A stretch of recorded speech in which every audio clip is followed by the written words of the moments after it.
El asunto del que habla Julio Ariza es precisamente esa decisión del Senado de Nueva York que ha blindado ayer, la despenalización del aborto. El objetivo es evitar que nuevas medidas de Trump, que ya estaban anunciadas, vayan a cambiar la ley actual. Así, cualquier mujer residente en el estado de Nueva York podrá abortar libremente hasta el 6º mes de embarazo. Además, se elimina la objeción de conciencia para los médicos que no quieran practicar abortos. Y, por último, se podrá interrumpir la gestación hasta el mismo día previo a dar a luz si se alegan razones médicas. Todo el proceso a partir de ahora pasa a depender de la sanidad pública. Y es interesante porque no solo objetivamente en sí misma esta ley va a tocar un aspecto fundamental del debate público, en los Estados Unidos también lo es, sino que además y de refilón entra dentro de la guerra, no sorda, más bien vociferante, entre el mundo demócrata, es decir, la izquierda, el mundo demócrata norteamericano y la izquierda cultural norteamericana y Donald Trump. Para hablar sobre todo de la primera parte, es decir, de la cuestión antropológica de este asunto, tenemos con nosotros a Gádor Joya, portavoz de Derecho a Vivir. Bueno, básicamente, Gádor, muy buenas noches. Gracias mil por estar aquí. ¿Esta ley qué dice exactamente? ¿Qué significa exactamente? Pues Julio ha dado en el clavo. Esta ley lo que hace es ampliar de nuevo los plazos para abortar, introducir fundamentalmente, volver a introducir el supuesto de la salud materna para que se pueda abortar hasta el día antes de dar a luz. Es decir, esta ley ha vuelto hasta la semana 22 en el estado de Nueva York se podía abortar, pero han ampliado ese plazo contemplando los supuestos en los que el hijo tenga enfermedades que limitan la esperanza de vida, el pronóstico de vida, porque a mí no me gusta hablar de incompatibles con la vida. Ese niño ya lleva 9 meses viviendo dentro del seno materno, por tanto, vivo está, pero hay enfermedades que limitan la esperanza de vida. En ese caso amplían el plazo hasta el día antes de dar a luz y también meten dentro de ese supuesto que exista un peligro para la vida o la salud de la mujer. El término de la salud es un término muy ambiguo y efectivamente es el famoso coladero que hemos tenido en España siempre durante la ley del 85. Esto es una cosa llamativa, porque efectivamente al final esta ley norteamericana lo que hace, en cierto modo, es repetir los principios de la ley española, que no era original, ciertamente, pero reconociendo palmariamente que el tercer supuesto sirve precisamente para eso, para que en la práctica sea un aborto libre. Vuelve a abrir la manga, además también tiene... Perdóname, que es que querría lo permitía porque no especificaba los casos en los que sí. Hablas de la ley del 85. Sí, y la norteamericana el riesgo para la salud psicológica de la mujer. Exactamente. ¿Qué especifica la ley norteamericana qué entiende por riesgo para la salud? No, hablan de salud, bienestar, salud de la mujer, ahí entra todo, ¿no? Es decir, yo me acuerdo de una psiquiatra que en una mesa redonda que organizamos que decía, cuando yo me quedé embarazada de mi primer hijo, estaba preparando el MIR, mi salud mental se vio un poco alterada. Cuando me quedé del segundo, que también era niño, estaba en la especialidad, mi salud mental se... Pero lógicamente, esta ley además contempla, por ejemplo, que si el niño nace vivo, no pueda intervenir un segundo médico para poder reanimar a este niño. Esta ley, además, lejos de dar más seguridad a la mujer, lo que hace es que permite que personas no médicos, o sea, auxiliares, enfermeros, puedan practicar abortos. Y bueno, yo es que veía las imágenes, no se ha oído el sonido y me interesaba mucho que pusieras este vídeo porque es que yo veía las imágenes y realmente me parece unas imágenes ya no solo por el aspecto de la gente, que es como un aspecto antiguo, rancio, esas risas, ¿no? A mí me recordaban a los años, pues eso, a los años 80, a los años 70. Yo esta ley la considero, y este paso que se ha dado, la considero un retroceso, porque mirad, si dejamos al margen la ideología, y estas risas que no se han oído, pero yo las he oído, rezuman ideología, estas risas mientras se firma esta ley, de estas señoras, entre las que estaba la abogada que defendió el caso Roe versus Wade, no sé si lo sabíais, que la señora de pelo blanco fue la que incitó a Norma McCorvey a mentir para que se legalizara el aborto en Estados Unidos. Pues si dejamos a un lado la ideología, y digo esta ley y estas risas rezuman ideología, y nos centramos en lo que es en el campo en España y por supuesto en Estados Unidos, de la medicina, de la tecnología, de las técnicas de diagnóstico por imagen, de la cirugía intraútero, de los diagnósticos y tratamientos prenatales, de los esfuerzos sociales y de los avances en las asistencias sociales que hacemos para la inclusión de las personas diferentes, del diferente. La película Campeones, la habréis visto, habréis oído hablar de ella. Estamos en una sociedad que se está esforzando por incluir y por normalizar al diferente, al que tiene otras capacidades, a los niños con síndrome, a las personas con síndrome de Down. Es decir, si dejamos al margen la ideología, el mundo va en otro sentido completamente diferente a lo que se acaba de hacer en Estados Unidos, que es proteger, por supuesto, a la mujer, apoyar a esa mujer. Vamos muy lentos, pero se están haciendo cosas, y dar visibilidad a esa vida, ¿no?, que hay, como digo, o sea, cuando nadie se plantea invertir en esfuerzos tecnológicos, humanos, económicos, en operar una espina bífida intraútero, cuando todos aplaudimos con las orejas la película, insisto, Campeones, que es una maravilla, que lo que hace es resaltar y poner en valor al diferente, a los que tienen otra... Pues claro, ver estas leyes o volver a oír hablar cuando se plantean que el aborto no es un derecho, cuando a ciertas personas, responsables políticos que puntualmente se han podido manifestar en el sentido de que ellos creen que el aborto no es un derecho, y se les pregunta si se volvería a la ley del 85, pues que a mí oír hablar de la ley del 85 me parece que es decir, pero Dios mío, si es que estamos hablando de leyes de hace 30 años, yo no pensaría, si fuera legislador o tuviera la posibilidad de legislar, de volver a una ley de hace 30 años y volver a quedarme ahí. No, yo ampliaría tanto la visión de una ley que fuera mucho más protectora con esa vida, ¿no?, que sabemos que existe, con ese derecho a la vida. Empezaría a dar pasos tan sencillos como los de permitir, pues, que los síndromes de Down pudieran nacer. ¿Quién se va a poner hoy en día, sea del lado que sea, que un síndrome de Down no pueda nacer? Yo lanzaría ese órdago, a cualquiera que me planteara volver a la ley del 85. La sentencia del Constitucional, de hecho, del 85 dice que a la vista de los avances médicos, científicos y sociales, habría supuestos que contempla esa ley que habría que revisar, ¿no? Estamos de vuelta y empezamos a debatir sobre la cuestión de la ley del aborto que ha aprobado el Estado de Nueva York. Una ley que, por así decir, amplía la posibilidad del aborto hasta el día antes del nacimiento y que, curiosamente, define el aborto como un derecho fundamental de la mujer, es decir, ya no como una práctica aceptable en determinadas cuestiones, sino como un derecho fundamental, lo cual es un cambio filosófico realmente muy importante. Y te doy varias palabras pedidas, entre otras la de Julio Ariza. Vamos a ver, en 27 de septiembre, me parece, del 97, yo publiqué en el diario El País un artículo que se titulaba Padre y muerte. No me acabo de inventar la frase, pues recuerdo perfectamente aquel artículo y quería poner de manifiesto lo que creo que sigue siendo vigente. El debate del aborto solo se sujeta porque una parte muy importante de la izquierda en España y en todo el mundo está empeñada en que no se recurra a determinados vocablos. Está empeñada en que no se conozca la verdad de fondo de este asunto. No quieren que se sepa qué le pasa a la mujer cuando aborta, no quieren que se sepa qué hay dentro de la mujer y cómo se produce un aborto, no quieren que se sepa nada de lo que de verdad ocurre, no quieren que el hombre tenga ningún papel, lo cual nos deja a los hombres como unos auténticos piernas, como si fuéramos unos menos que primates, es decir, unos seres egoístas que no tenemos otro interés que el propio acto sexual, y todo lo demás nos importa un bledo porque somos unos perfectos irresponsables y unos idiotas. Nada de lo que está pasando al día siguiente de esa unión con la mujer tiene interés para nosotros. Es decir, y a mí eso me parece deleznable y me parece que por parte de los varones la posición es patética, sinceramente, y siempre me ha parecido patética. Es decir, si alguien quiere mantenerse en esa situación, él sabrá. Desde luego, como hombre, me parece que está en una... en fin, por debajo de lo que se le podría pedir como ser humano. Por otra parte, la palabra muerte se omite porque no interesa. Es decir, muerte, fíjense ustedes los logros del PACMA, toda la izquierda pidiendo los derechos de los animales, los derechos de tal, que...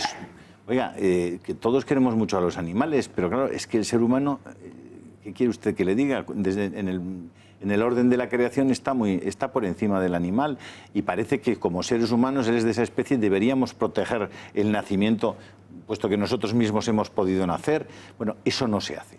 Este debate solo se sostiene, José Javier, solo se sostiene con mentiras de grueso calibre. Y todo lo demás, es decir, y con desinformación. La ley del 85, Gádor lo comentaba, la ley del 85 fue un despropósito de ley. Tenía el supuesto eugenésico, el criminológico, que era el de violación, y se sustentaba sobre una afirmación que era, vamos, ridícula. Y era que nunca ninguna mujer vuelva a ir a la cárcel por abortar. Nunca ninguna mujer fue en España a la cárcel por abortar. Nunca. Ninguna. 0 mujeres. Nunca. Por tanto, no recurramos a argumentos que son simplemente falsos. El supuesto criminológico era otra enorme falacia. Y el eugenésico es ese que ahora hace que mucha gente, cuando se encuentra con alguien con síndrome de Down, se ponga muy tierna y muy amorosa. Cuando estamos impidiendo que nazcan los síndromes de Down, que ya no nacen en España, son asesinados antes de nacer. Bueno, ese debate y en Estados Unidos, enviarle a Trump desde el Senado de Nueva York, desde las posiciones demócratas, el mensaje de que lo que ha hecho con Planned Parenthood, que ha sido quitarle los 500 millones de dólares de subvención para que promoviera el aborto en los Estados Unidos y en todo el mundo, les ha sentado muy mal. Y como les ha sentado muy mal, le envían ese dardito desde el Senado de Nueva York, que no modifica para nada la realidad del aborto en los Estados Unidos, en la mayor parte de los estados. Y es que una mujer en Estados Unidos puede abortar cuando quiera y como quiera. Esta dimensión del problema, Germán, es interesante también. Es decir, hay un fondo político, digamos, de política doméstica muy fuerte en esta... Hay un fondo ideológico y político muy considerable. Y económico, por supuesto, también. Quiero decir, Planned Parenthood es un monstruo que devora y que tiene es una industria. Es una industria que además después todo tipo de suministros para artículos, para diversos artículos con los restos de los abortos. Pero además de eso está la ideología. La ideología era darle una vuelta a la tuerca más. Si la mujer tiene derecho a disponer de su propio cuerpo como ella quiera, cuando ella quiera, mientras el niño esté dentro del cuerpo, puede hacerlo. Y de las leyes anteriores se deriva esta ley, con lo cual esta ley estaba, por cierto, es una propuesta que está en las propuestas electorales de la señora Hillary Clinton, lo que está este acta de reproducción de la reproducción de Nueva York, y la señora Hillary Clinton fue defendida aquí por todos, por obispos, por iglesias, por todo el mundo fue defendida la señora Hillary Clinton, sí, que era lobista de Planned Parenthood, ¿no?, en todas las esquinas, frente al malvado del señor Trump, que lo primero que hizo fue quitar la subvención a la industria abortista en Estados Unidos. Es decir, son ese tipo de paradojas que se crean cuando tenemos una opinión pública tan absolutamente intoxicada por los medios y por la alfalfa ideológica que se les sirve en prácticamente todos los medios, menos en alguno. Me gustaría escuchar a las mujeres de esta mesa, además de Gádor, que volverá a hablar. Emilia, sobre esta cuestión. Hombre, yo sí retomo de lo que ha dicho Julio, o sea, la paradoja, o sea, bueno, es una, en realidad todo esto es un debate que, bueno, que sí, que luego hay que, como dice, es también verbal. A mí me sorprende mucho también la ligereza por la que, por ejemplo, cómo se trata la maternidad subrogada. De hecho, hay mucha gente en contra del aborto y a favor de la maternidad subrogada, que también, bueno, que ahora ni siquiera es maternidad subrogada, es gestación subrogada. Y antes era vientre de alquiler y antes maternidad. O sea, poco a poco el eczema, antes tú hablabas de padre, ahora también se elimina el de madre. Por otro lado, yo sin meterme, porque yo es que, bueno, yo nunca he estado en una situación de esas, pero, por ejemplo, sí es curiosa la paradoja animalista. El otro día había una noticia en El País que contaban cómo en Francia habían invertido como 10 millones de euros en investigación para detectar el sexo de los huevos, en los huevos, antes de que nacieran pollos, porque para la industria alimentaria, porque solo les valían las ponedoras.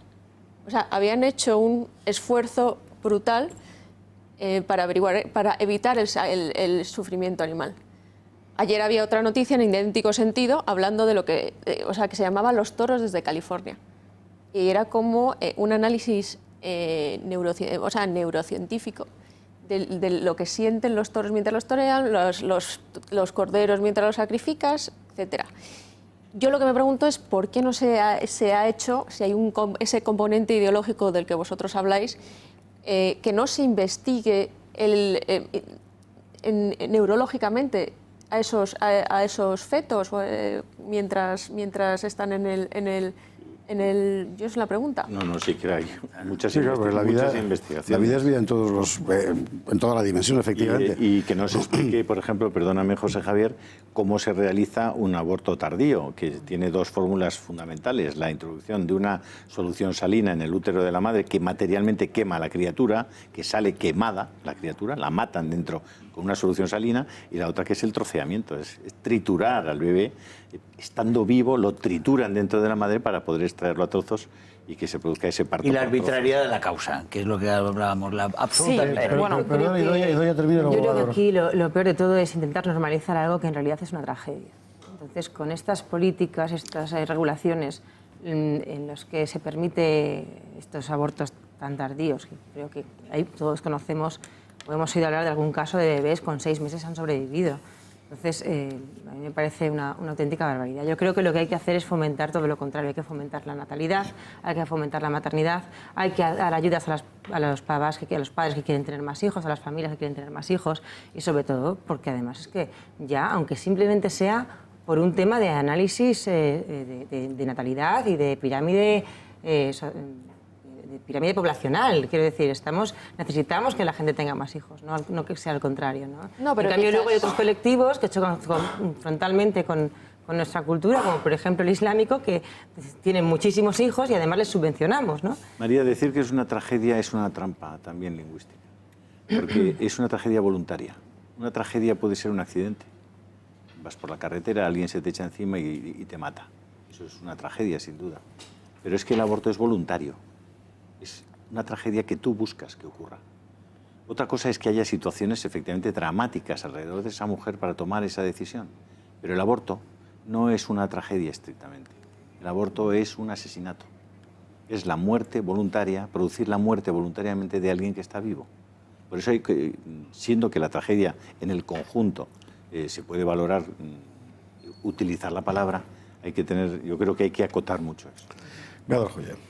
Bueno, yo creo que el caso de Nueva York es un caso que verdaderamente ha llamado la atención, pero como digo, en España hemos tenido esa ley y ahora tenemos una en la que cuando yo lo digo la gente me tacha de mentirosa o se asusta, pero verdaderamente se puede abortar por razón de sexo, porque hasta la semana 14 hoy en día podemos saber perfectamente si lo que viene es niño o niña, simplemente por ese motivo aparentemente frívolo se puede abortar.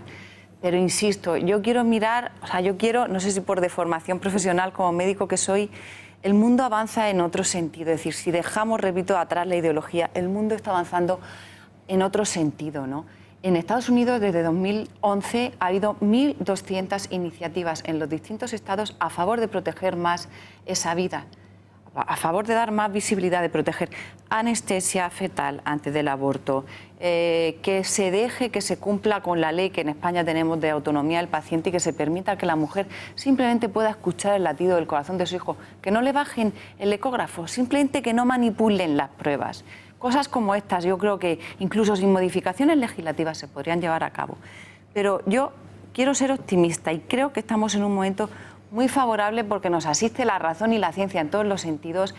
En España tenemos una situación que yo creo que es difícilmente rebatible y es que por muchos motivos el aborto, por más que se quiera hacer creer, no es un derecho de la mujer. Tu libertad acaba donde empieza la del que llevas dentro. Y sería posible, factible, se podría pelear el que en algún momento dado se pudiera derogar esa ley para buscar puntos de encuentro. Yo desearía que llegara un día al aborto cero, pero comprendo que hay que hacer mucha pedagogía y lugares comunes. Es decir, yo creo que hoy en día defender y promover el derecho a la vida de los discapacitados, con los que se nos llena la boca una vez están aquí, y poder encontrar, como digo, puntos de encuentro y pequeñas modificaciones legislativas, incluso a nivel de Real Decreto, yo creo que estamos en una situación muy favorable. Yo creo que algo se está moviendo Y desde luego me encantaría, ¿no?, que llegáramos en un momento en que rompiéramos con tantos tópicos y se pudiera sacar a la calle de nuevo el debate del aborto, ¿no?, planteado en términos verdaderamente de progreso, típicos propios del siglo XXI en el que estamos, no del 85. Así es. Yo voy a añadir muy pocas cosas. Desde luego, yo estoy absolutamente de acuerdo en que el aborto no es un derecho. Coincido con Julio cuando ha dicho que la palabra tragedia está mal traída. Aquí hay otro ejemplo, es decir, los judíos jamás hablan del Holocausto, que tiene un componente voluntario, hablan de la Shoah como algo que viene fuera.